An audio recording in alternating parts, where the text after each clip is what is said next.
morning students, welcome to SST So Simple Tutorial। हमने पिछले 3 class में यूनिट 4 पढ़कर ख़त्म किया, जिसमें हम लोगों ने unification of Germany, unification of Italy और the strange case of Britain को समझा। आज का टॉपिक है यूनिट 5 विजुअलाइजिंग द नेशन। आइए इसकी शुरुआत भी फ्रेंच रिवॉल्यूशन से ही करते हैं और थोड़ा क्लास 9 की किताब को पलटते हैं। आप स्लाइड देखें, आप पाएंगे कि किस तरह से फ्रेंच आर्टिस्ट्स ने महत्वपूर्ण विचारों को व्यक्त करने के लिए शब्द की बजाय इमेजेस और सिंबल्स का इस्तेमाल किया। The broken chain, it stands for the act of becoming free, मतलब यह आज़ादी का प्रतीक था। The red cap, it was one by the slave upon becoming free, इसका मतलब दोनों ही प्रतीकों का मतलब लिबर्टी अर्थात स्वतंत्रता से था। The winged women, it is the personification of love, यह कानून का मानवीय चेहरा है। मतलब यह हुआ कि लिबर्टी, जस्टिस आदि विचारों को विशेष वस्तुएं या प्रतीकों की मदद से व्यक्त किया गया। इसे ही हम एलेगरी कहते हैं। जब हम किसी एब्स्ट्रैक्ट आइडिया जैसे लालच, ईर्ष्या, स्वतंत्रता आदि को किसी व्यक्ति के जरिए या चीज के जरिए थ्रू ए पर्सन और थिंग व्यक्त करते हैं तो उसे एलेगरी कहा जाता है। एब्स्ट्रैक्ट मतलब जिसका कोई रूप नहीं होता, फॉर्मलेस। अच्छा, आपने सरदार पटेल का नाम तो सुना ही होगा, तो अब आंखें बंद कर उनको देखिए। क्या आपके आंखों में उनकी तस्वीर बनी?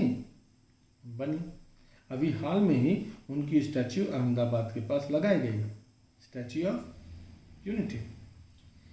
तो मेरे कहने का तात्पर्य यह है कि यदि कोई व्यक्ति हो, शासक हो, तो उसकी अभिव्यक्ति आसान है।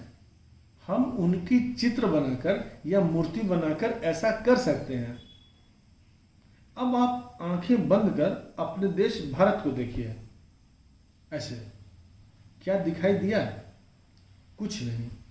क्यों? क्योंकि आइडिया ऑफ नेशन एक एब्स्ट्रैक्ट आइडिया है। इसीलिए 18th और 19th सेंचुरी के आर्टिस्ट्स ने नेशन को पर्सोनिफाई करने का तरीका निकाला। उन लोगों ने देश को इस तरह से दिखाया जैसे वो कोई व्यक्ति हो। नेशन को एक नारी के रूप में पोर्ट्रे किया गया। यह महिला वास्तविक जीवन में एग्जिस्ट नहीं करती थी। ऐसा एक एब्स्ट्रैक्ट आइडिया को मात्र ठोस रूप देने के लिए किया गया। हमने नेशनलिज्म इन इंडिया लेसन में देखा कि हमारे देश की पहचान भी भारत माता की छवि के रूप में गढ़ी गई, और ऐसा ही यूरोप में भी हुआ। So was the case in Europe also. France में उसे मेरियान कहा गया, जो कि एक लोकप्रिय क्रिश्चियन नाम है। उनके चिन्ह भी लिबर्टी और रिपब्लिक के थे, जैसे the red cap, the tricolour, the cockade. Marianne की मूर्तियां चौक चौराहे में लगाई गई ताकि जनता को नेशनल सिंबल ऑफ यूनिटी हमेशा याद रहे। मरियान के इमेज को कॉइन्स यानी कि सिक्के में और स्टैम्प्स पर भी अंकित किया गया। चलिए अब हम देखते हैं कि जर्मनी के लोगों ने क्या किया। जर्मन नेशन की एलेगरी को जर्मेनिया कहा गया। जर्मेनिया को ओक लीव्स के पत्तों का मुकुट पहने हुए दिखाया जाता है। जर्मन ओक को वीरता का प्रतीक माना जाता है। इस स्लाइड में जर्मेनिया के पेंटिंग को सूती झंडे में बनाया गया था, क्योंकि इसे सेंट पॉल चर्च में लटकाना था, जहां 1848 में फ्रैंकफर्ट पार्लियामेंट की बैठक बुलाई गई थी।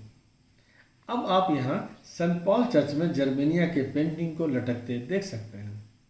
चलिए अब हम बॉक्स 3 देखें। यहाँ कुछ एट्रीब्यूट्स और उसके मीनिंग दिए गए हैं। यहां से 1 मार्क क्वेश्चन पिक किए जा सकते हैं। ब्रोकन चेन्स मतलब being free. Breast plate with eagle, symbol of German empire, strength. Crown of oak leaves, जैसा कि अभी हमने देखा, हीरोइज्म मतलब वीरता। सोर्ड तलवार, रेडीनेस टू फाइट मतलब आप लड़ने के लिए तैयार हैं। Olive branch around the sword, willingness to make peace मतलब आप शांति भी चाहते हैं। Black, red and gold tri colour flag of the liberal nationalists in 1848 banned by the dukes of the German state. Then rays of the rising sun, beginning of a new era, एक नए युग की शुरुआत। आइए अब हम देखते हैं कि इस टॉपिक से क्या क्वेश्चन बनते हैं। 1.